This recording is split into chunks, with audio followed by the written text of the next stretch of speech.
برا عشق ایپیسوڈ 13۔ مہرو نیچے بیٹھی بے یقینی سے اذلان کو دیکھ رہی تھی۔ کتنی بد نصیب ماں تھی، اپنے بیٹے کو اپنی آنکھوں کے سامنے تڑپتا دیکھ رہی تھی۔ اپنے جوان بیٹے کی موت پر تو وہ ٹوٹ کر رہ گئی تھی۔ ملازمہ کھڑی اس بے بس ماں کو دیکھ رہی تھی۔ مولوی صاحب نعمان کی طرف متوجہ ہوئے۔ ابھی وہ کلمات ادا کرنے ہی لگے تھے کہ بریرہ جلدی سے اٹھ کھڑی ہوئی۔ اس کا پورا وجود ہچکولے کی زد میں آیا تھا۔ کیا ہوا بریرہ بیٹا، کھڑی کیوں ہو گئی؟ مہرین بریرہ کے قریب کھڑے ہوتے ہوئے بولی۔ ماما مجھے بہت گھٹن ہو رہی ہے، عجیب سی بے چینی۔ ابھی وہ کچھ آگے بولتی کہ بے ہوش ہو کر نیچے گر گئی۔ سامن بریرہ کے پاس آیا۔ نعمان بھی جلدی سے کھڑا ہوا اور بریرہ کے پاس آیا۔ بریرہ آنکھیں کھولو، بریرہ۔ سامن بریرہ کے گال تھپتھپاتے ہوئے بولا۔ یہ بے ہوش ہو گئی ہے سامن، نعمان نے کہا تو سامن اسے اٹھاتا جلدی سے ہال سے باہر نکلا۔ بریرہ کو کار کی پچھلی سیٹ پر لیٹاتے وہ خود ڈرائیونگ سیٹ پر بیٹھا اور کار ہسپتال کی طرف بڑھا دی۔ اس کے پیچھے نعمان بھی اپنی کار لیے چل پڑا۔ نعمان کے ساتھ مہرین اور یاسمین بھی تھی۔ زین گھر پہنچ چکا تھا۔ گھر میں سناٹا تھا۔ اسے حیرت ہوئی کیونکہ وہ جب بھی گھر آتا تو مہرو اور اذلان اس کے استقبال کے لیے موجود ہوتے تھے۔ زین اذلان کے کمرے کی طرف بڑھا۔ باہر کھڑی ملازمہ کو روتے دیکھ وہ جلدی سے اس کے پاس آیا۔ کیا ہوا، رو کیوں رہی ہو؟ زین نے سنجیدگی سے کہا۔ وہ ملازمہ کے بولنے سے پہلے وہ کمرے میں داخل ہوا۔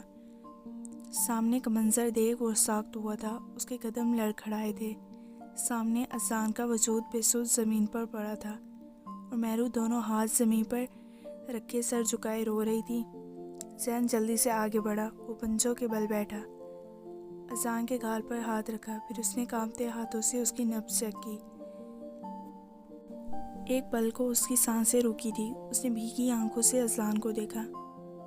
اذلان میری جان، میرا بچہ، آنکھیں کھولو۔ اذلان کھولو نا آنکھیں، دیکھو تمہارا بھائی آیا ہے تم سے ملنے۔ اٹھو، بھائی کو گلے لگاؤ، اس سے فرمائشیں کرو، اس سے نخرے دکھاؤ۔ اذلان میرا بچہ، کیوں بھائی کی جان لینے پر تلے ہو؟ اٹھو اذلان، تم مجھ سے ملے بغیر کیسے جا سکتے ہو؟ کیسے بھائی کو اکیلا چھوڑ کر جا سکتے ہو؟ زین اس کے وجود کو جھنجھوڑ کر روتے ہوئے بولا۔ آرام سے بولو زین بیٹا، بھائی سو رہا ہے۔ مہرو نے سر اٹھا کر اذلان کو دیکھتے ہوئے بھیگے لہجے میں کہا۔ زین کا دل کٹ کر رہ گیا تھا۔ اس کا دل کر رہا تھا وہ اپنی سانسیں اپنے بھائی کو دے کر اس کی جان بچانے، لیکن دیر ہو چکی تھی۔ زین اذلان کے ماتھے پر بوسہ دیتے بمشکل کھڑا ہوا اور مرے مرے قدموں کے ساتھ وہ کمرے سے باہر نکلا۔ ماما کو سنبھالو، میں کفن دفن کا انتظام کرتا ہوں۔ اس کی آواز میں تڑپ تھی۔ اس نے کبھی نہیں سوچا تھا کہ وہ اپنی جان کے لیے کبھی ایسے الفاظ پہ بولے گا۔ سامعین ڈاکٹر کے کیبن میں تھا۔ دیکھیں، انہوں نے بہت زیادہ سٹریس لیا ہے جس کی وجہ سے ڈپریشن میں چلی گئی تھی، لیکن اللہ کا شکر ہے اب وہ بالکل ٹھیک ہے۔ انشاءاللہ صبح تک ہوش بھی آ جائے گا۔ اور ہاں، پلیز ان کے سامنے کوئی ایسی بات مت کریے گا جو انہیں پریشان کر دے یا پھر ان کی باتوں کی وجہ سے ان کی طبیعت خراب ہو جائے۔ ڈاکٹر نے سنجیدگی سے ضامن کو کہا۔ جی ٹھیک ہے ڈاکٹر، ہوش آنے کے بعد آپ اپنی بہن کو گھر لے جا سکتے ہیں۔ جی بالکل، آپ لے جا سکتے ہیں، اور میں یہ کچھ دوائیاں لکھ کر دے رہی ہوں، انہیں وقت پر دیجیے گا۔ جی ڈاکٹر، تھینک یو۔ ضامن اٹھ کر باہر آ گیا۔ سب جلدی سے ضامن کے پاس آئے۔ کیا ہوا تھا بریرہ کو ضامن؟ نعمان جلدی سے بولا۔ کچھ نہیں، بس تھکاوٹ کی وجہ سے بے ہوش ہو گئی تھی، کوئی سیریس ایشو نہیں ہے۔ ضامن نے کس کو حقیقت بتانے نہیں بتائی کیونکہ وہ پہلے خود بریرہ سے معلوم کرنا چاہتا تھا کہ آخر ایسی کون سی بات تھی جس نے اسے آج یہاں تک پہنچایا تھا۔ نعمان، تم تائی جان اور ماما کو لے کر گھر جاؤ، میں رات یہیں رکوں گا۔ ضامن نعمان کے کندھے پر ہاتھ رکھتے ہوئے بولا۔ نہیں ضامن بیٹا، میں کہیں نہیں جاؤں گی جب تک بریرہ کو ہوش نہیں آ جاتا۔ مہرین بھیگے لہجے میں بولی۔ نہیں ماما، آپ لوگ گھر جائیں، میں یہاں ہوں۔ صبح تک بریرہ کو ہوش آ جائے گا، میں اسے سیدھا گھر لے کر آؤں گا۔ نعمان بھی رکنا چاہتا تھا لیکن ضامن نے انکار کر دیا۔ نعمان مہرین اور یاسمین کو گھر لے کر چلا گیا۔ سمیر کمرے میں بیٹھا تھا اور شاویز بھی اس کے ساتھ صوفے پر بیٹھے تھا۔ دونوں خاموش بیٹھے تھے۔ اذان کی کئی بات نے دونوں کو بہت تکلیف دی تھی۔ اس سے چائے کی ٹرے پکڑے ان دونوں کے پاس آئی۔ وہ چائے کی ٹرے ٹیبل پر رکھتی ان کے سامنے سینے پر بازو باندھتے کھڑی ہوئی۔ کیا ہوا ہے سمیر آپ کو؟ اور شاویز، تم کیوں اتنے چپ بیٹھے ہو؟ اس نے نرمی سے کہا۔ دونوں نے جواب میں کچھ نہیں کہا۔ فون بجنے پر سمیر فون کی طرف متوجہ ہوا۔ اس نے کال پک کی۔ زین کی بات سن وہ جلدی سے صوفے سے اٹھا۔ اس کے ہاتھ سے موبائل چھوٹ کر زمین پر گرا۔ وہ اپنی جگہ پر ساکن کھڑا تھا۔ شاویز بھی کھڑا ہوا۔ کیا ہوا سمیر؟ سمیر نے اسرا نے پریشانی سے کہا۔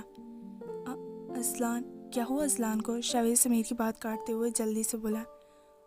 اذلان ہمارے بیچ نہیں رہا، سمیر اٹکتے ہوئے بولا۔ شاویز نے حیرانی سے سمیر کو دیکھا۔ اگلے ہی پل وہ دونوں ننگے پاؤں بھاگنے لگے۔ اسرا بھی ان دونوں کے پیچھے بھاگی تھی۔ وہ دونوں جلدی سے سیڑھیاں اتر رہے تھے۔ حسنین پاشا لاؤنج میں بیٹھے تھے۔ وہ جلدی سے ان دونوں کے پاس آئے، لیکن ان کے پہنچنے تک وہ کار پورٹس میں داخل ہو چکے تھے۔ اسرا پھولتی سانسوں کے ساتھ نیچے آئی۔ انہیں کیا ہوا اسرا بیٹا؟ اتنی جلدی میں کہاں جا رہے ہیں؟ حسنین نے پریشانی سے کہا۔ وہ ان کے دوست کی ڈیتھ ہو گئی ہے، اسرا سر جھکائے بولی۔ او گوڈ، اذلان کی death? I can't believe it, Hasnain نے حیرانی سے کہا۔ رات تیزی سے گزر رہی تھی۔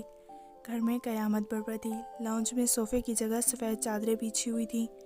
گھر میں لوگوں کی آمد و رفت شروع ہو چکی تھی۔ ارد گرد عورتیں بیٹھی ہوئی تھیں۔ نہرو دیوار کے ساتھ ٹیک لگائے بیٹھی تھی۔ زوہا ان کے ساتھ بیٹھی آنسو بہا رہی تھی۔ وہ اذلان کی حالت سے بھی واقف تھی اور بریرہ کی حالت سے بھی۔ مردوں کی جگہ لان میں بنائی گئی تھی۔ باری باری سارے مرد زین سے مل کر تعزیت کر رہے تھے۔ تبھی زین کی نظر گیٹ سے آتے ہوئے شاویز اور سمیر پر پڑی، جو بھاگتے ہوئے اس کے پاس آئے۔ زین بھائی، اذلان، سمیر بھیگے لہجے میں بولا تو زین نے جلدی سے اسے گلے لگایا۔ بچوں کی طرح پھوٹ پھوٹ کر رو دیا تھا۔ زین لب بھیجے آنسو پر کنٹرول کر رہا تھا جو بے اختیار گر رہے تھے۔ شاویز ان دونوں کو ایک نظر دیکھتا اندر کی طرف بھاگا۔ لاؤنج میں داخل ہوتے اس کے قدم رکے تھے۔ وہ بھیگی آنکھوں سے حیرانی سے سامنے کفن میں لپٹے انسان کو دیکھ رہا تھا۔ جو کبھی مرنے کی باتیں کرتا تو وہ تڑپ اڑتے تھے۔ آج تو واقعے میں وہ مر گیا تھا۔ اپنی تکلیف کا اندازہ تو وہ خود بھی نہیں لگا پا رہے تھے۔ وہ چلتا ہوا جنازے کے قریب آیا۔ وہ پنجوں کے بل بیٹھتا حیرانی سے اذلان کو دیکھ رہا تھا۔ آنکھوں سے موتی ٹوٹ کر آرس پر گر رہے تھے۔ کیوں اذلان، کیوں؟ آخر تم کیوں چلے گئے؟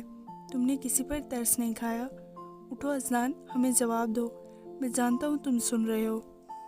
پھر جواب کیوں نہیں دے رہے ہو اذلان؟ تم نے کہا تھا تم مرنے کی باتیں بھی نہیں کرو گے کبھی، لیکن تم مر گئے ہو اذلان۔ تم مر گئے ہو تو ہم بھی مر گئے، شاویز روتے ہوئے بول رہا تھا۔ دل خون کے آنسو رو رہا تھا۔ بریرہ، بریرہ، اذلان نے پکارا تو بریرہ اس کی طرف بڑھنے لگی۔ وہ اندھیرے میں کھڑا تھا۔ اس کی پکار پر بریرہ وہ اس کی طرف دوڑنے لگی، لیکن وہ جیسے جیسے اپنے قدم بڑھا رہی تھی، اذلان ویسے ویسے قدم پیچھے کو لے رہا تھا۔ بریرہ اس کے پاس پہنچی تو وہ اچانک سے غائب ہو چکا تھا۔ اذلان، اذلان، بریرہ اپنی آنکھیں بند کیے اسٹریچر پر لیٹی تھی۔ ضامن دروازے کے ساتھ ٹیک لگائے کھڑا تھا۔ بریرہ کے ہونٹ ہلکی سی جنبش کر رہے تھے۔ ضامن یہ دیکھ جلدی سے آگے بڑھا۔ اذلان، بریرہ ایک جھٹکے سے اٹھی تھی۔ کیا ہوا بریرہ، تم ٹھیک ہو؟ ضامن اس کے کندھے پر بازو پھیلاتے ہوئے پریشانی سے بولا۔ بھائی اذلان مجھے بلا رہا ہے، اسے میری ضرورت ہے، بریرہ گھبراتے ہوئے بولی۔ بریرہ، تم نے کوئی برا خواب دیکھا ہے؟ اور یہ اذلان کون؟ اذلان، کس اذلان کی بات کر رہی ہو؟ ضامن نے حیرانی سے کہا۔ بریرہ اس کے سینے سے لگ کر پھوٹ پھوٹ کر روتے ہوئے اسے بتانے لگی۔ وہ سب کچھ اسے بتا چکی تھی۔ بریرہ، اگر تم مجھے پہلے بتا دیتی تو تمہارا بھائی تمہاری خوشی کے لیے پوری دنیا سے لڑ جاتا، لیکن تم نے بہت دیر کر دی بریرہ۔ ضامن اس کا چہرہ اپنے ہاتھوں کے پیالے میں لیتے ہوئے نرمی سے بولا۔ بھائی، وہ میرے بغیر مر جائے گا۔ واقعے میں وہ تو اس کے بغیر مر چکا تھا۔ بھائی، مجھے بابا کی قبر پر جانا ہے، بریرہ سنجیدگی سے بولی۔ بریرہ، ابھی تمہاری طبیعت ٹھیک نہیں ہے، ہم پھر کبھی چلے جائیں گے۔ نہیں بھائی، مجھے ابھی جانا ہے، وہ ضدی انداز میں بولی۔ اچھا ٹھیک ہے، پہلے دوا کھا لو، وہ سائڈ ٹیبل سے دوائیاں اٹھاتے ہوئے بولا۔ بھائی، جس کا مرض عشق ہو اس پر کوئی دوا اثر نہیں کرتی۔ آپ چلیں، میں چادر لے کر آتی ہوں۔ ضامن کمرے سے نکل گیا اور بریرہ بھی چادر اوڑھتی اس کے پیچھے چل دی۔ زین، سمیر، شاویز اور کئی مرد لاؤنج میں داخل ہوئے۔ زین نے زوہا کو اشارہ کیا۔ زوہا ہاں میں سر ہلاتے ہوئے مہرو کی طرف متوجہ ہوئی، جو ہوش و حواس سے بیگانہ تھی۔ آنٹی اٹھے۔ زوہا نے نرمی سے مہرو کو کندھوں سے پکڑ کر اٹھایا، اسے جنازے کے قریب لے آئی۔